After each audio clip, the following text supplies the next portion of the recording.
We have a very exciting sponsorship. This episode is brought to you by Podcorn. Woo! And Cameron actually found Podcorn for us like a while ago. And so we're super excited to be sponsored by them today. With Podcorn, there is no middleman. Podcasters of all sizes can browse and choose opportunities right on the platform. The marketplace mission is to give podcasters transparency, creative freedom, and full control of how and when we monetize. Huge thanks to Podcorn for sponsoring this episode. Explore sponsorship opportunities and start monetizing your podcast by signing up in the link we provided below. Woo woo! Yes, Podcorn. Yes, Podcorn! This episode is brought to you by Junie Essentials. Looking for a way to reduce plastic in your life and not sure where to start? And need a good toothbrush to get rid of the coffee stains on your teeth? Yes. Meet Junie Essentials, makers of the Junie Bamboo Toothbrush. Unlike other toothbrushes, the Junie brush has a handle with a smooth, luxurious finish and soft tapered bristles that gets in all the hard-to-reach areas. No need to compromise between sustainability and quality. Choose Junie. And thanks to your listenership, all Coffee with My Ex listeners get a 20% discount during the month of February using code COFFEE20. Go to junieessentials.com, click shop, and enter the code at checkout today. That's junieessentials.com. Now, let's get into the podcast. How do we start the podcast? I don't know. If we're not at the This table, was I don't weird. know. Coffee with my No, ex. I'm Kayla.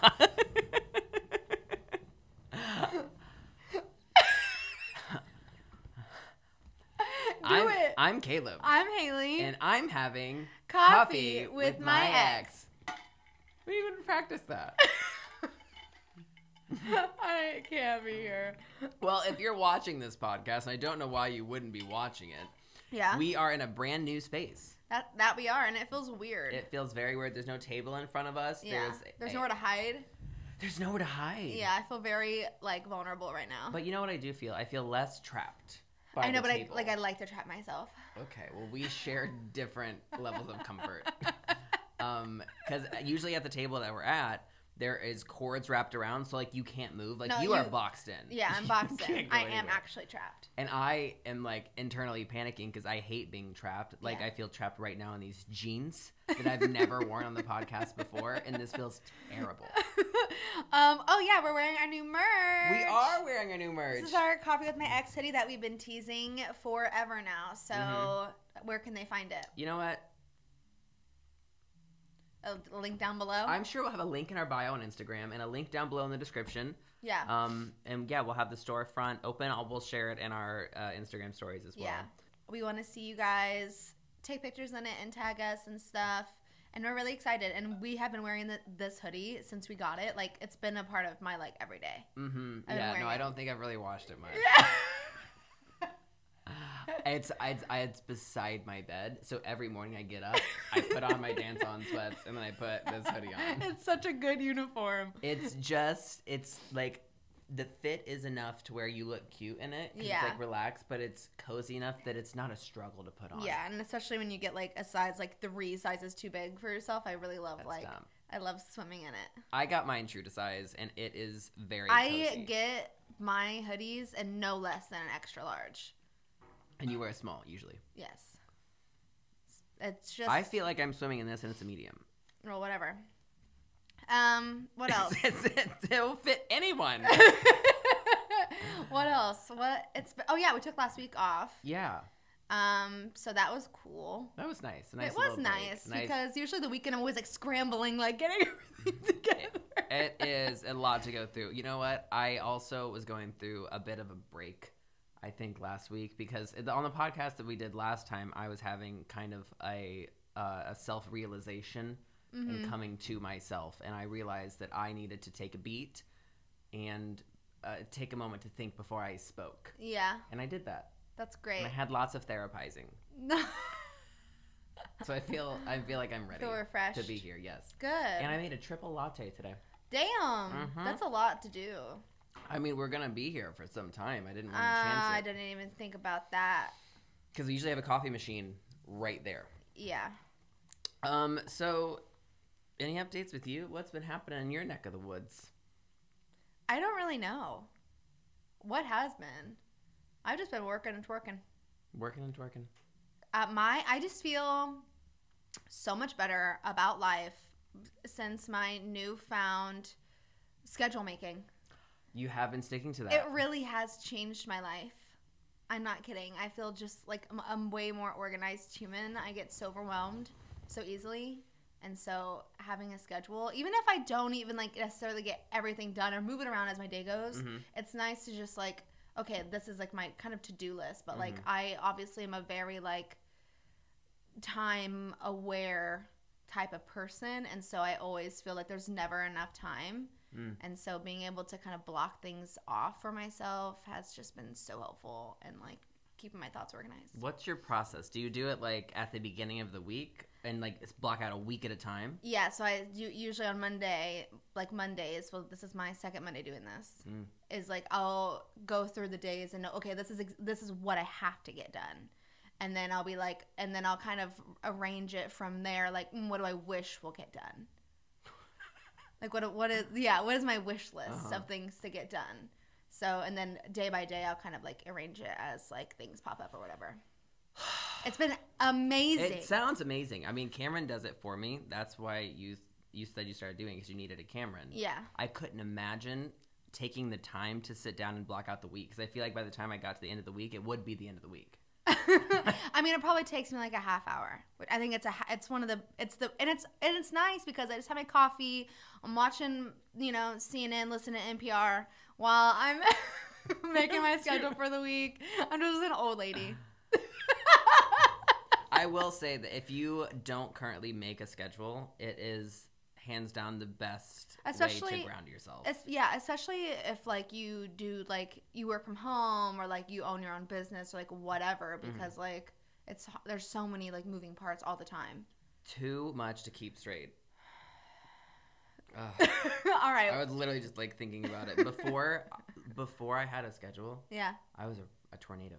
Yeah, that's how I was feeling. It felt like every day, like I didn't know what I was supposed to accomplish or like if I was doing enough. Yeah.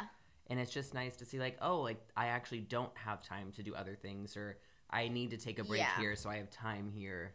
Yeah, because then when I didn't have the schedule, it's like I'm not doing enough or I'm doing too much. Like there's no in between. Like sometimes I'm like, I know there's stuff I could be doing, but I literally cannot figure out like how to make better use of my time. Yeah. Without writing it out. So we're going to start selling a planner. We do need to sell a planner. I love planners. I can't do planners. And you know why I don't like planners is because, case in point, I'm a believer in iCloud and everything synced up so that if, like my phone, if I drop this in my coffee, well, it's waterproof, but it's fine. Everything is saved. Yeah. We were going over ideas for the podcast. Yeah. And you were hell-bent on writing everything down in a physical planner. And I said, Haley, don't do that. What if you lose it? And you go, I'm not going to lose it. I love my planner. And what happened? I didn't lose it. I looked in the wrong notebook for it. And it wasn't a planner, it was a notebook. All right. So, okay, what are we talking about today, Caleb? So today is very, very exciting. It's one of our favorite topics, I would say, in the world. Miss Britney Spears. It's not my favorite topic in the world, but it's up there. Okay, well, aside from climate change, we are talking... We're talking about Britney Spears' conservatorship. We obviously touched on it We've obviously touched on it before on the podcast. We've talked about it a lot, actually. We were talking about it before the world was talking about it. Yeah, we were. But Framing Britney Spears has come out, and that is, if you are not aware, a documentary on Hulu and Netflix, and it's done by the New York Times. So it's and New York Times is known to be very just... here are the facts, here's the whole big picture. And so they did a whole documentary on Britney's conservatorship, which has gone on from 2007 to today. And so I feel like people are still not aware. Like, it's been public knowledge that Britney's been in a conservatorship for 13 years now. Yeah. And I feel like every time something pops up or goes viral on Twitter or a documentary comes out, people are shocked and surprised. And I'm like... Yeah, I know. Like, all of the, like, celebrities who are just now, like, there's obviously been celebrities like Miley Cyrus, like, whoever, like, that have been saying, like, Free Britney for a while, which is interesting because they have the same manager. I don't know if they do anymore. I don't know if Larry still manages Miley. But I know they did when they worked together. Who is Miley Cyrus's manager? Let me find this out right now. Adam Lieber. Britney's That's Larry's co-manager for Britney. So then, yeah. Interesting. All right. Well, anyway, continue. Oh yeah. So anyway, the documentary comes out. People are.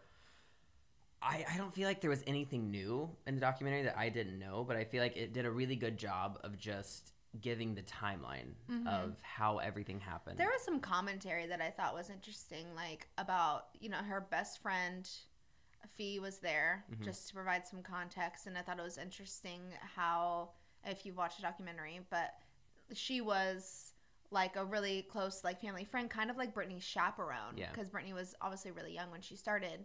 And so pretty much like watched her grow up in the industry, and then all of a sudden they kind of like cut her off, and she was like became like a tour manager, or like a tour, like more so it was more so about the like where she was performing, more so like managing like where she was performing, but it was still like disconnected from Britney. Yeah, it's because I remember she was doing like the backstage tours of like that's what I meant.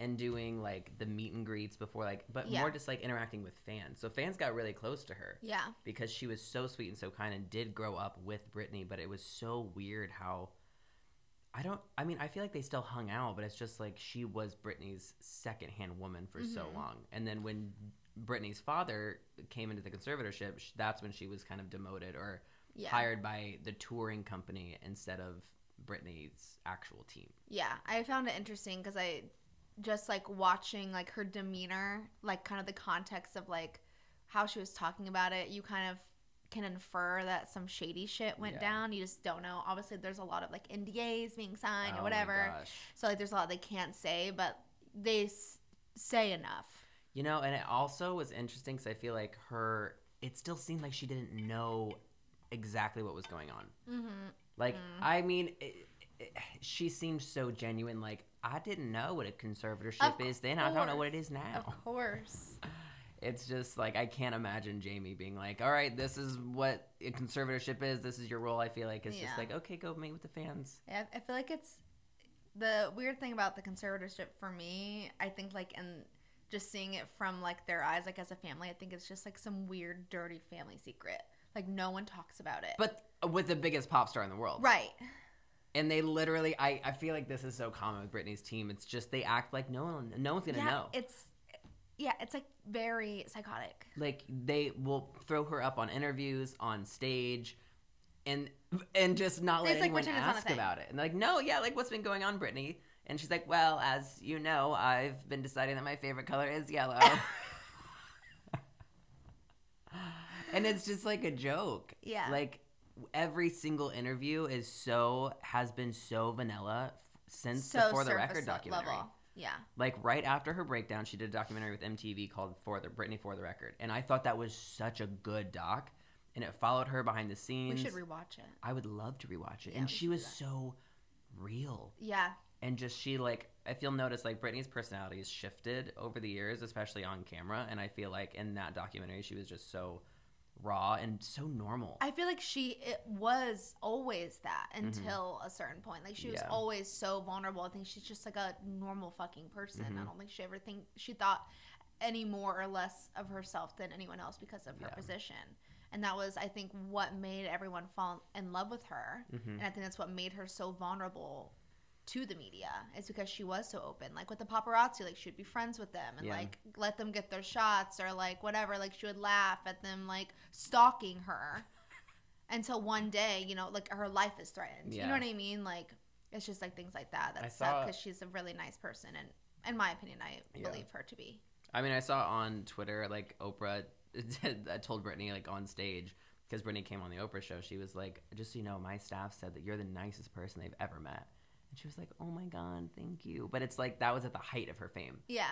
And so I feel like with the documentary, I feel like her personality and like her being so nervous or like reserved or just different didn't happen until like a while into the conservatorship. Right. Because if you'll notice the documentary, she's talking about all these things in length, very eloquently and like very honestly. And this is a year after she was involuntarily hospitalized. Yeah.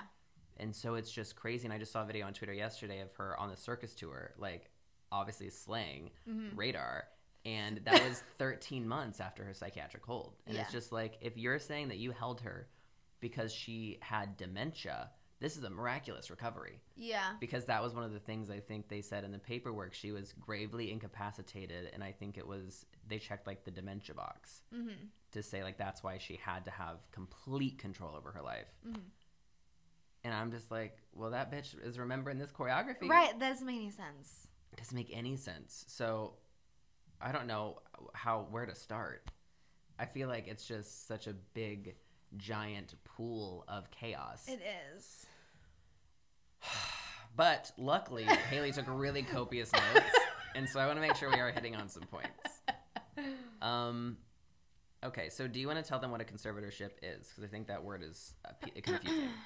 A conservatorship is legally defined as a court case where a judge appoints an individual or organization called the conservator to care for someone who cannot care for themselves or cannot manage their own finances according to the judicial branch of California where the conservatorship is enacted. So conservatorship is for people who are completely incapacitated. Cannot care for themselves. And this is not just like mentally ill people. No. It's for people who are like... Or physically incapacitated as well as mentally incapacitated. Right. They're mush. Yeah. I know one of our friends, their like grandmother's in a conservatorship because she has dementia. Like it's something that is a last resort to care for someone who cannot care for themselves. Yeah. And I think that's an important distinction because although Britney may suffer from mental health issues, as a lot of people do, that's not grounds for a conservatorship. And what's so interesting is that she was suffering from mental health issues during a time where we really didn't speak about it so publicly. Or it was just crazy. That's it. Yeah, you're just crazy. Which is crazy because it was only like 13 years ago, 14 years ago. And how much has changed. If someone did that now... If you heard that situation now, you'd be like, what? Like, no. Like, well, they'd be getting a YouTube original documentary. Yeah. Yes. Yeah, exactly. So that's what's, I think, is so interesting just in the matter of 14 years, how much the stigma around mental health, even though there is still a stigma, how much has changed around that and like public opinion. I think I saw people saying like she was kind of like the sacrificial lamb. Yeah. For mental health. Because we saw someone who was very normal, who we loved, who we built up, who was going through a hard time, and we destroyed them because of their mental health. And it was like all the talk show hosts were just trashing her, making fun of her. A thing of Lindsay Lohan just popped up on Twitter like this week. Yeah. And him like joking, like she comes on the show to promote a movie and she's going to rehab in a few weeks, and he's like, so what are they rehabbing? Like, how long are you going to be there for? Where are they going to start? And then he had like a list of like everything she's done wrong, and she's like crying. She took that with grace. It was and just she shouldn't have. Disgusting. I mean, not only mental health, but obviously the way women were treated. I mean, if a man was to go to rehab, it would be like, oh yeah, like man, you're drinking. Yeah. Oh, that's a whole other. It's obviously like a major component in all of this, but it's just like a whole other facet of the story. It's really disgusting. So I think that.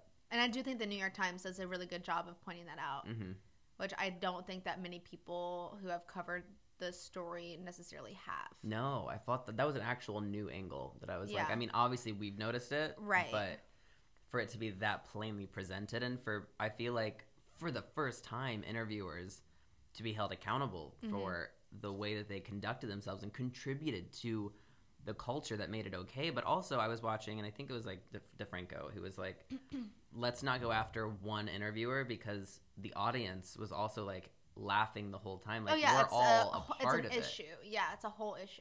So I think it really is just in poor taste. Like, I don't see that many like Britney jokes or like bald jokes or like, God, forever just her shaving her head had people up in arms. Yeah. And now it's like, I feel like women shave their head all the time for like... Yeah, because they're feeling great about themselves. Because they just want to. Because they want to. I want to. It's just... yeah, it's crazy. But I feel like now people are much more sympathetic to Britney, and that makes me happy. Yeah, but now it's just like... But now it's also like you don't want her to have the narrative where it's just, oh, now we pity her because she's crazy, or we pity her because she is just so whatever. So I hope that this documentary will help her not only get out of it, but like reclaim her narrative and like have a voice again, because she's not been literally allowed to speak, I don't think, for I know. over a decade. And maybe she doesn't want to. Maybe she's tired. Yeah, I'm sure it's a little bit of both. I think she's probably like, yeah, like I'm tired of this, like defining who I am as a person. But at the same time, I can imagine how like unsettling it would be that everyone has control over your story. Yeah. Because, I mean, from the beginning, I feel like she was really clear about she just liked doing this, but she never saw it being her forever. Yeah. Her dream really wasn't to be. I mean, she loves singing and dancing, but just as more of a hobby, I don't think that she's that passionate about. I think she just, like her Instagram videos, I think she really just likes to like, dance around. And I think she just was like too good at it. Yeah. She was just there's just too much money to be made. And now she's just held to the standard, and she's like, y'all, I really just like dancing around a little bit. She would used to like talk about like wanting to go be a hairdresser or go do something else, and she's just like, she literally said she was supposed to be a hairdresser. She's me. It's just so sad because it's like she has no choice but to do this, and I do believe that she loves it, but I don't think that we will ever see Britney Spears again until she has control over her life. So what do you think that her like everyday life consists of in a conservatorship? You know, I think about that a lot. Yeah. Because I remember in January, I think of 2019, right before Domination got canceled, which was her second Vegas residency, she was spotted driving with her boyfriend. And driving's a big no-no with a conservatorship. Like you're not allowed to drive, not allowed to have a phone. And what I was going to say here is that the appointed conservators have control over everything from her mental health care to where and when she can travel. The setup means that Spears' conservators are required to submit detailed accounts of her purchases to the court, even minor charges like $5 purchases at Sonic Drive-In or Target. It's just she is 39. Yeah. She's 39. So not only is she not allowed to be driving that car, she has to submit her purchase from like wherever that drive-in was. Like that's just like she is Britney Spears. She makes actually, I was going to say she makes too much money, but the Forbes report just came out. Yes. And we'll get to that. But her day-to-day, just going back to that, like her Instagram, I feel like is the only window we have into what that looks like. Mm-hmm. And it is bizarre. And that's why everyone's so obsessed. Yeah, because it's so confusing because she will post like videos of her hanging out with her kids, but then post a video of her like painting on like a balcony in this like, I don't even know what she's wearing, but it's just fascinating. Yeah. And everything she's doing, like her eye makeup under her eye, her like closet tours when sometimes she's talking like a little girl, or other times when she's just talking about like, I'm a Sagittarius and I want to be free. I love freedom. I'm keen on freedom. And her voice when she's saying that is so deep. It's so deep and different. But like, I feel like that's the real Britney. Yeah. And it's just, we'll never know. And I think the part of Britney that's so interesting is the mystery. Yeah. Because she's one of the only artists who you don't know anything about. Even with her social media, it's just more confusing. Mm-hmm. And she doesn't do interviews. She doesn't like do She's like stories. one of the last true like mysterious celebrities. Yeah. She's from the traditional era. So like she just never grew up on social media, and the way she uses it is so authentic in a way that you have no idea what's authentic. It's like, yeah. And I don't for a second believe that she controls her social media at all. Yeah. But I mean, no one's setting her. I guarantee you no one's recording those videos for her. Like, she's recording those videos, and she's sending them to be posted. So it's a lot of, I can acknowledge that what she's doing is odd and bizarre sometimes. But also it's like, maybe she just wants to show her actually in her living room dancing around, which if I posted that would look bizarre. Yeah, so I think about this a lot too, is like she has these videos, and I always think about like, so the person who's like vetting these videos, like they have a very clear like agenda. Yeah. And we were talking about this when we were watching the documentary about how I feel like the court of public opinion, they have to keep her looking unstable. Mm-hmm. Have to keep her looking crazy. And so like I feel like whoever's vetting these Instagram videos are like, oh yeah, she looks crazy. Yeah. So like, we're gonna post this. Like, yeah. I mean, it sounds like a conspiracy theory, but I just like but it's not, because you have to think about, first of all, how crazy the situation is to begin with. Mm-hmm. Like the situation is not a conspiracy. Well, the person who runs her social media was caught like at a birthday party or like hanging out with Lou Taylor, who is basically the mastermind of the conservatorship, who works directly with Jamie, who was in charge of selling Britney's childhood home a few weeks ago. I did not know that. She still works with Jamie. Like, she tried to also get Lindsay Lohan in a conservatorship. She tried to get Courtney Love in a conservatorship and failed both times. It's a great business model. It's a great business model. Thank you, Andrew Wallet. So obviously whoever's running her social is very connected to Jamie, Britney's father, and Lou Taylor. But the girl who runs Britney's social was like, she sends me everything. Like, she made a bunch of posts about it. She's like, I don't edit it. Britney usually edits her videos for her or for me. Like, I just post what she sends me. And I'm like, and also this girl sounds like she is just a regular Mississippi woman. Oh. So I'm just like, I don't know if you're being authentic or if you're just being shady. Right. And just have a cute little accent. Yeah, it's so hard. It's just you don't know. Yeah. So I want to talk about Britney's money. Ooh, yes. What are your thoughts? She is too rich to be poor. Yeah. I mean, like, she's not poor, but... So... You know what? Can I say one thing before you go? I think it's so funny, because after the Forbes report came out and they released how much money she made, I saw Twitter going in, like people of all, like, backgrounds being like, this woman deserves more money. Where's her money? Her dad squandered it. And I'm like, it's just refreshing to see, like, woke Twitter being mad that a white woman has only $60 million. Yeah. And I was like, all right, like, we can recognize that Britney should have more money. Like, yes, is it excessive? Yes, but where is the rest of it? Yeah. Okay, so this is an interesting fact. I don't think that I knew. According to CBS, Jamie argues that his conservatorship is working under his order. His legal team says Britney's estate has gone from being in debt to having a valuation of more than $60 million, which the $60 million number is the number we're referring to. But I didn't know that he claimed the estate was in debt and that the conservatorship was helping. I didn't know that. Is that true? Like, I don't... According to CBS. And that was argued in court. Here's the thing. I don't doubt that Britney was not good at handling money, as I don't think most normal people I don't believe are. It was in debt. I don't... There is no way to be in debt. I mean, here's the thing. I truly, like, we have no idea what the finances were like. Obviously, Britney was the biggest pop star in the world. How would she spend all of that money in 3 years? I think she fired her management in 2006. And by the time Jamie came back, it was 2008. So, like, I don't believe that she spent her entire estate in 2 years. That doesn't make sense. No. But it makes sense to argue for a conservatorship. Right, that's what I'm saying. Okay, another thing is that as of 2018, she had a net worth of $59 million. That year, she spent $400,000 on living expenses and $66,000 on household supplies. She also spent $1.1 million on her legal and conservator fees that year. Her father took home $128,000 of that. So you're saying that she spent almost 3 times the amount on her conservatorship that she spent on her personal life. Yes. That's disgusting. Because she is, in the documentary, they mention how she's paying for all sides of this situation. She is okay, so back up. If you now, mind you, this is 1 year. There's too much to cover. This is 1 year. She spent $1 million.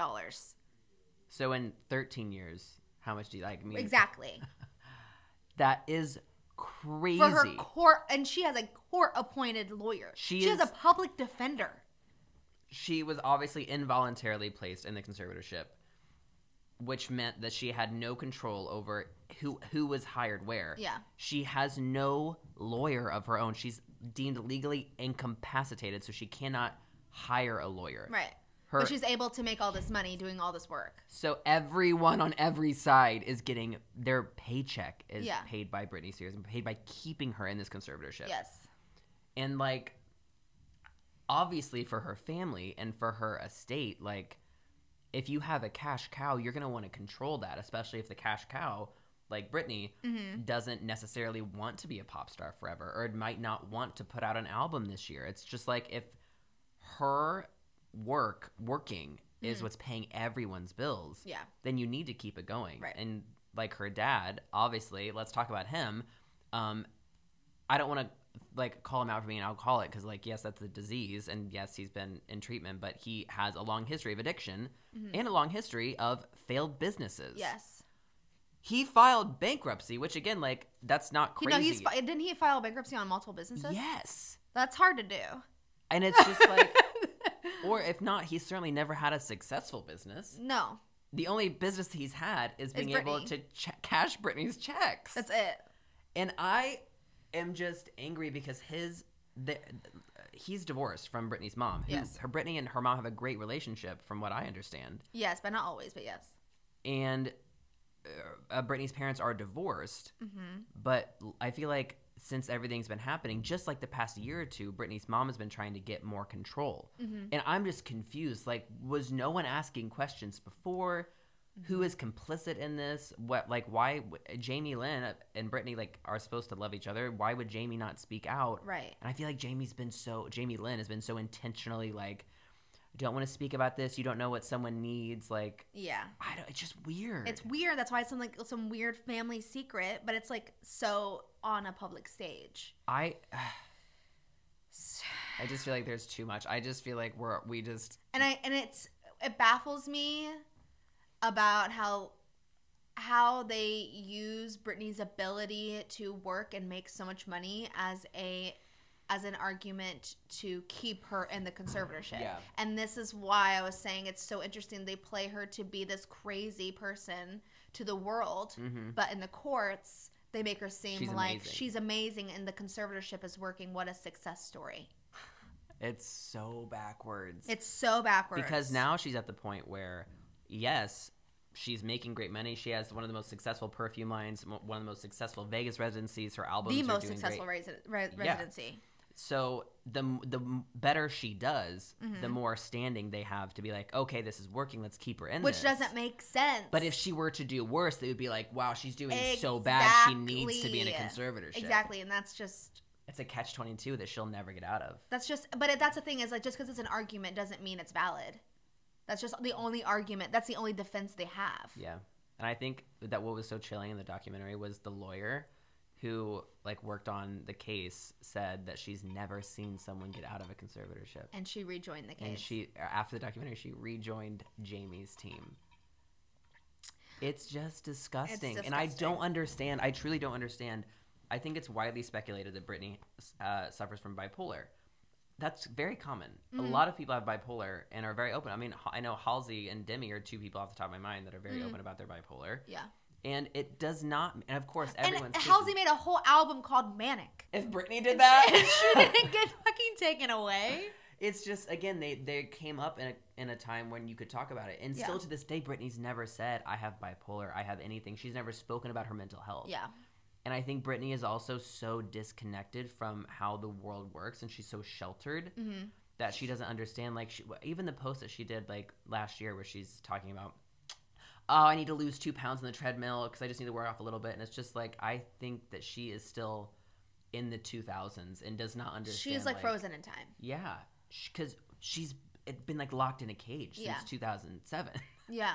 And I feel like, I mean, there's rumors she doesn't have internet access, doesn't have access to her phone. I don't know how much I believe, but what I think is very telling is that her boyfriend of 4 years, Sam Asghari, who they met on the set of Slumber Party, that's one of her longest boyfriends, I would say, since her marriage to Kevin. Maybe it's longer. No, yeah, it's longer. Yeah. And well, she was engaged to that one guy. I don't know how long they were together, though. Oh, Jason Treywick? I thought I was saying Jason Alexander. Who's that? Doesn't matter. Jason Alexander, she married. But what was I saying? Sam, whatever. Oh, yeah, Sam. So he recently, and he hasn't said a word for like 4 years. Yeah. After the documentary, made an Instagram story, and he's like, let me just be clear. I don't respect anyone that's trying to make our relationship harder, and I think Jamie's a total dick. And then right after, there was a very staged paparazzi encounter where, like, immediately after the story, he is happening to walk outside, and a paparazzi's like, what's going on, Sam? And he reiterated that I think he's a dick, and that's huge because he obviously has an NDA. He's obviously being allowed to see Britney based on Jamie. Yeah. So that just made me think a lot about either this is a ploy to get people to think that Sam is on Britney's side and really Sam's a paid part of the conservatorship. Yeah. Or they're actually getting close to fighting this. And I feel like the past 5 years or so, Jamie's went from being conservator of her estate and person, which are two separate things, and just to being conservator over her estate, to now being only co-conservator over her estate. So with every step, he's getting a little less power. So it feels like making we're on the right some track. leeway. So I want to get into, I asked you guys some questions, so we'll graze over those quickly. I mean, we could talk about this for hours. There's There's just like no way to. If you're unfamiliar with this situation, this is probably very chaotic and scattered. But like, watch the documentary and then come back. Yeah, I need to tell everyone to watch the documentary before watching this. Yeah. Don't. Okay, so I asked everyone if they knew about the Free Britney movement, and 87% of them said yes, which is really good. I feel We're doing our part. We're doing our part.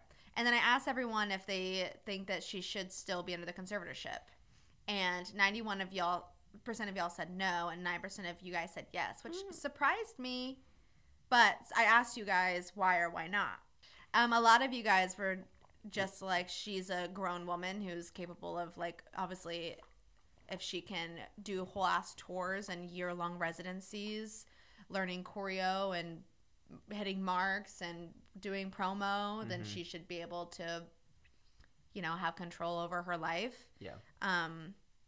A lot of people were like, we don't really know exactly what is going on. Like, there may be pieces of the puzzle that we're missing. But then a lot of you guys were like, there's so many people in the industry with mental health issues who are not in a conservatorship. Kanye West. I also, some arguments I've heard from like people I actually know. Yeah. Is like, well, we don't know all the facts and she might actually need it. She might have a lot of mental health issues. But I just feel like I hear so many people playing like devil's advocate with this, and it's just odd to me. Like, no, like here are the facts. The fact is she's able to work. Yeah. She's able to do promo. Those are facts. She's able to make all this money. Yeah. So why is she not able to control her assets? At least not even control her assets. Like, I don't doubt she needs a business manager, day-to-day manager. Like, when you're at that level, like, I'm sure she's never really existed on her own. But if you can work to that capacity, then you should at least have the capacity to say, I don't want my money to go there. I want my money here. Yeah, it's really, like, That's not basic. that crazy. Like, for her daddy to take every check at the age of 40 and still do all this work, like, there's no mental health condition besides dementia that could call for that. And you probably are not able to be a full-on pop star if you are mentally and physically incapacitated. Like, you cannot do both. You can't go on stage and be left out there for an hour and a half by yourself to go through a whole show. God. If you can't even say that you want your money in like savings or checking. Exactly. So like those are the facts. So I don't know what those facts. Those are the facts. I don't know what other facts that could possibly come out to change that. And in the documentary, it wasn't Wallet. It was Sam Ingham, I don't know his last name, who was the lawyer that Britney tried to hire before they deemed her incapable of hiring a legal team. Yeah. He said that there was something in the medical... Well, apparently, if you're under conservatorship at all, you are not able to. Yeah. She just went on. So, like, it wasn't like they deemed her or whatever. Yeah. They were just like, no, you're a conservatorship. You cannot have your own lawyer. Well, he said that the judge said there was something in the medical report that made them make the decision that she could not hire a legal team, or like could not hire him, that she was not capable of doing that. And Sam said like the judge wouldn't show him what was in the report, and he still to this day doesn't know what was in that medical report. So it's like, I would love to know, and it's rumored to be dementia. But whatever's in that report, I feel like is the reason she's still in it today. And it's probably not true. And who made the report? Was it a doctor that Jamie knew? Or yeah, I doubt it was independent. Doubt it. Yeah. So, if you didn't hear, JT came out with an apology because if you'd watched the documentary, he is very painted out to be, as he should be, paints it out to be pretty bad because he said some shady ass shit, especially about her virginity. The whole Crimea River music video, like literally Crimea River. Yeah. And just like being an overall just like dick. Yeah. And here we go, Janet Jackson as well. And he said, I'm gonna read it. He said, I've seen the messages, tags, comments, and concerns, and I want to respond. I am deeply sorry for the times in my life where my actions contributed to the problem, where I spoke out of turn or did not speak up for what was right. I understand that I fell short in these moments and many others and benefited from a system that condones misogyny. Sorry, I'm like, need to reset. That's a big word. No, I'm seeing stars. Misogyny and racism. I specifically want to apologize to Britney Spears and Janet Jackson, both individually, because I know and care for and respect these women, and I know I failed. I also feel compelled to respond in part because everyone involved deserves better, and most importantly, because this is a larger conversation that I wholeheartedly want to be a part of and grow from. The industry is flawed. It sets men, especially white men, up for success. It's designed this way. As a man in a privileged position, I have to be vocal about this. Because of my ignorance, I didn't recognize it for all that it was while it was happening in my own life. But I do not want to ever benefit from others being pulled down again. And then more of the same. And what do you think? Here's the thing. I think that Twitter is obviously demanding an apology. No, what do you think? I think that about his apology? Yeah.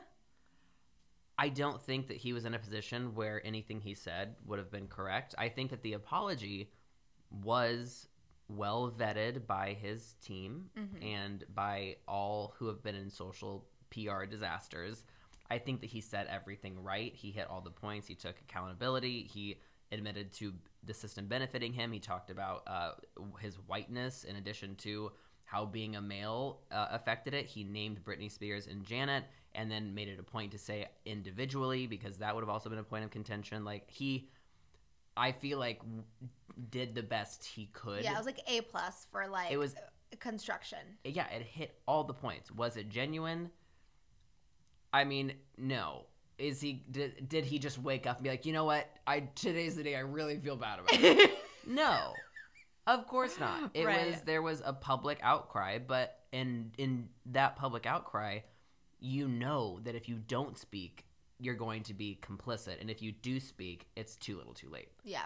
So. And that's a good point. But what I had said to you in response was like, yeah, well, yeah, you fucked up. Like you don't like. Number one, it's not our apology to receive. So like our opinions don't matter, even though he is a public figure and it does contribute to a larger part of society. But it's just like you don't get to feel relief from your apology. Like you say it and you know whether or not people accept it is up to them. So that's you're allowed to grow and you're allowed to apologize. Obviously, in my opinion, it's too little too late, but I appreciate the effort. That's like what I think about it. Yeah. I mean, the damage is done, like, to Janet and Britney's career. Do I think that it's just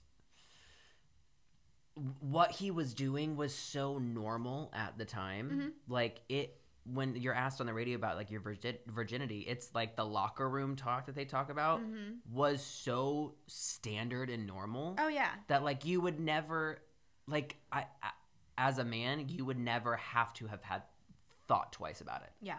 And so I would love to be inside of his brain at that time and be like, obviously, you're being a dick, but do you know, like, the damage you're causing? Right. Like, do you know that, like, at the Super Bowl that you are... It's just Janet never recovered from that because she was obviously the national slut. Yeah. Even though he's the one who ripped it off. But the blame was still on her, and it's just, like, looking... I guess hindsight is 20/20. Yeah. But I don't think there's anything he could have done to right it. And I think there's also been so many instances where he's just, like, obviously been a douche. And I also think about how good his PR is because they make him seem like the goodest boy. Like, everything about JT, I feel like, is so clean, so vetted. Like, he does no wrong. And so I feel like lately people have started to kind of unpack him. And I think... obviously, society we love to tear women down that we've built up, but I think we also now are getting to the point in society where we love to find all the holes in the like white men that have built up. And sometimes it's like a witch hunt, but sometimes, I mean, obviously it's very valid. It's interesting because we talk about this all the time, but the fine line between witch hunt and like taking accountability for something that you did. And I think that it's call out culture is very different from cancel culture. That's very true. I think that you should be able to be called out on whatever, take it in stride, grow from it, learn from it. Of course, like social media can be like really overwhelming sometimes for a lot of people, I'm sure. But don't like fade it away because you don't want to deal with it. That I think is more like a guilty like idea to have, like a guilty. I'm shutting down. You know what? I was trying to think of the word and I can't think of it either. I know what you're going for, but I can't. You know what? Just shut it down. Okay, you guys said most of you guys said too little too late JoJo. That's like what a lot of you guys said. And then a lot of people were just like, he's trying to save face, convenient, just saving face. Too little too late JoJo.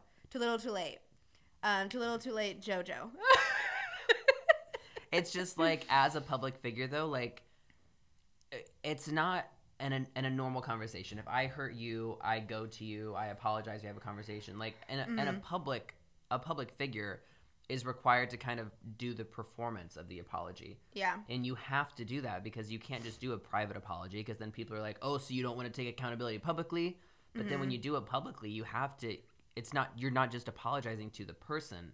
You have to make a public performance of apology and make sure that everyone listening to it is satisfied, even though it's not, the apology isn't for them, it's to those people. Yeah.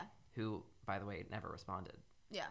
So, Janet, what do you think? Janet? I would love to know what Janet thinks. We're like, fuck you. I know. Probably. I would. All right. Let's wrap it up. Okay.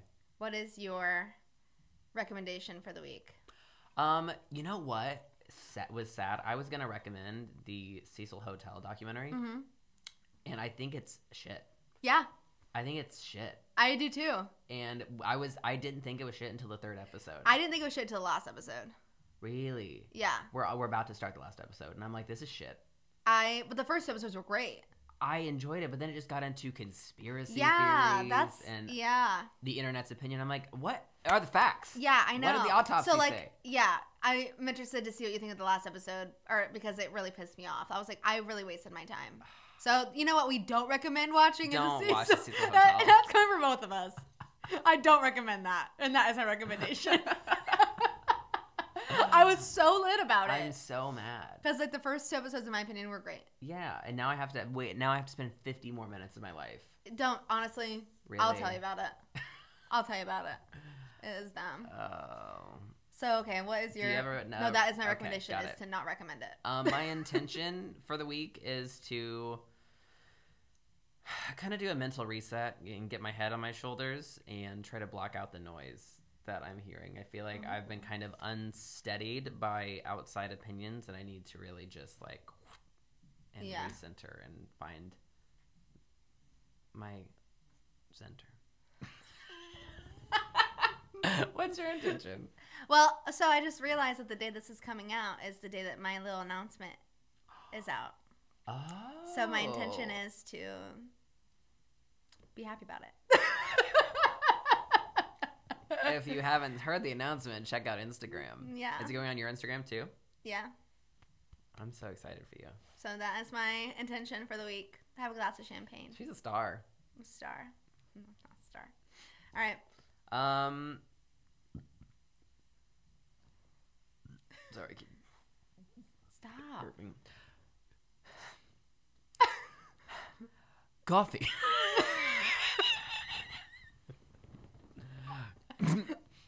You have to do it. Yeah, you have to do it. Coffee. Coffee. Coffee with... Just get it. Just like... Coffee with my ex. Smoker's cough. I don't know, but it's been what happened to it.